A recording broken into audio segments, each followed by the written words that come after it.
So it's been a great privilege having everyone here and being part of a great day. My takeaways, I was very struck by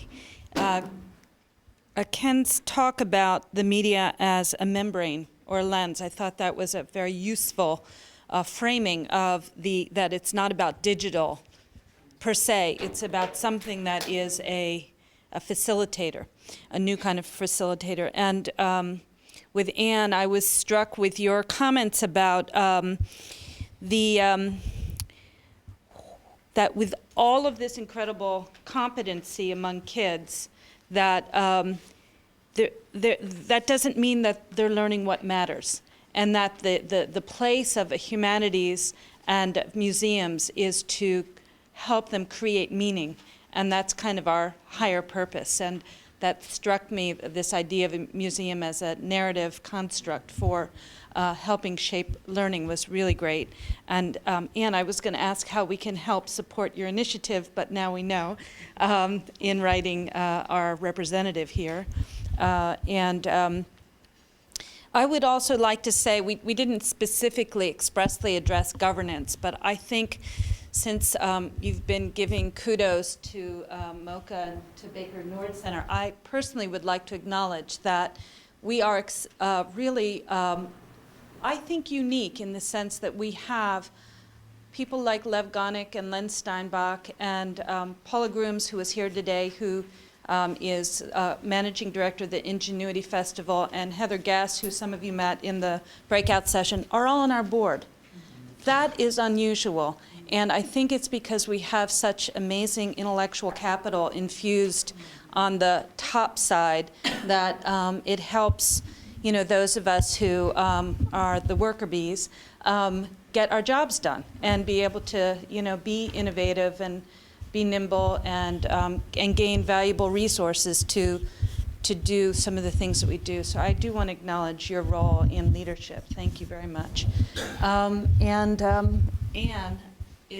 I'd like to also acknowledge I've been at this over a decade here, but Anne is new to the Baker Nord Center, and one of the reasons why we can vision a collaboration is because of Anne's new leadership at Baker Nord Center. I'm too stupid to know better. Let's start talking.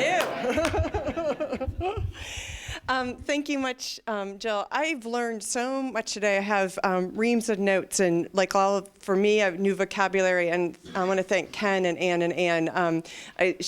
I didn't have a chance to tell you, but these presentations more than met our kind of expectations, and really I love this idea of fomenting creativity and a catalyst, and really helped me brainstorm how we can rethink ourselves. And I want to pick up on Ellen's point about, humanities matter, but also Gary's point about a new humanism, and think about ways we can, continue to make that point about mattering, but maybe we have to also rethink who we are on some occasions.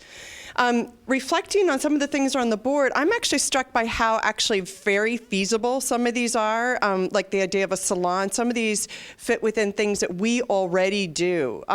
So that I think there's a very, some of these things that actually maybe even on long term, I might shift over to short term and pragmatic. I think some of them are very realizable. To me, then, it feels like the challenge is to envision this new future that we don't know yet.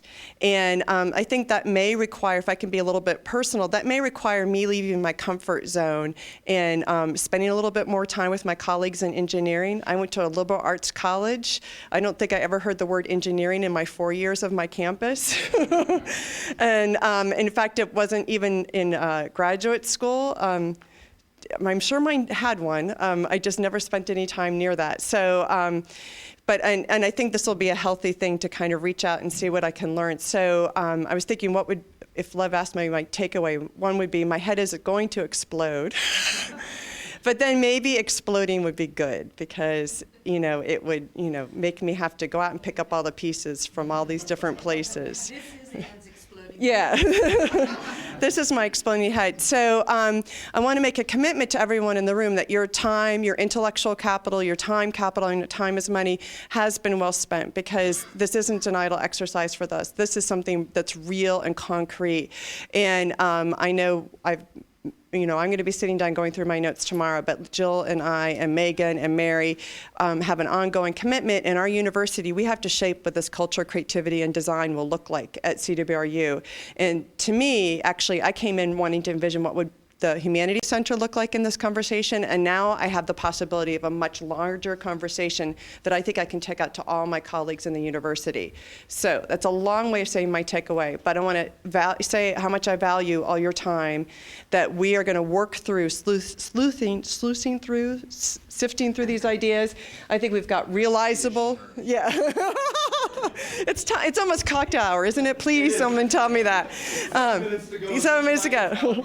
But I think there are realizable things here, and I hope we can continue to call on you to envision that future we cannot yet see, because I think that'll be the most exciting part. And where's Sarah? Your idea of this team with a geneticist and a mathematician, and I had to say, the third space, that's calling to me. So thanks for creating a mental image to go with that, and we'll keep working on making that.